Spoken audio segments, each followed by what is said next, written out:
mga kapuso, ang latest sa lagay ng panahon, ihahatid ni Mang Tani. Good morning, Mang Tani. I am ready. GMA Weather. Serbisyong totoo ng GMA News. Good morning, Luan at Lar. Good morning, mga kapuso. Naitala po kahapon ng Pag-asa ang pinakamataas o pinakamainit na temperatura dito sa Metro Manila para sa taong ito. Diyan sa Science Garden sa Quezon City, umabot sa 36.6 degrees Celsius ang naitalang temperatura bago mag-alas 4 ng hapon. Katumbas po yan ng 42 degrees Celsius na init factor o yung damang init. At ngayong araw, asahan pa rin natin yung mainit na panahon dito sa Metro Manila. Base sa datos ng The Weather Company, posibleng umabot sa 40 degrees Celsius yung init factor dito sa Metro Manila. At bahagyang tataas yung posibilidad ng pagulan pagdating ng gabi, 50%. May posibilidad din ng mahihinang pagulan sa Luzon, lalong-lalo na dito sa may hilagang bahagi o northern part.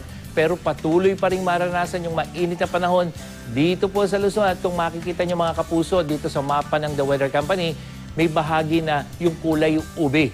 Ibig sabihin po niyan, mas mataas ang inaasahan na temperatura o yung init factor doon. Tulad dyan sa San Fernando, Pampanga, 42 degrees Celsius ang posibleng init factor. 41 degrees Celsius naman po dyan sa may Malolos, Bulacan. Kasama na rin yung Tarlac, dyan sa may Talavera, sa Nueva Ecija. At maging dito sa Navotas sa Metro Manila.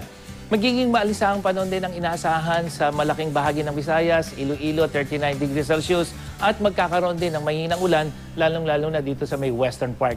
Mainit na panahon din ang inaasahan sa malaking bahagi ng Mindanao, Cotabato, 38 degrees Celsius at dyan sa Davao.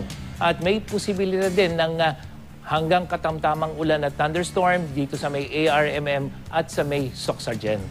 At yan ang latest mula sa GMA Weather. Kung may mga tanong kayo tungkol sa lagay ng panahon, inaanyayahan namin kayo sa ating live Facebook online discussion. Magtanong kay Ma'am Tani. Mamaya po yan mula alas 8 hanggang alas 9 ng umaga. At para sa iba pang weather update, bisitahin nyo ang website at social media account ng I Am Ready PH. Ako po si Nathaniel Cruz. Magplano para sigurado. I Am Ready. Serbisyong totoo ng GMA News.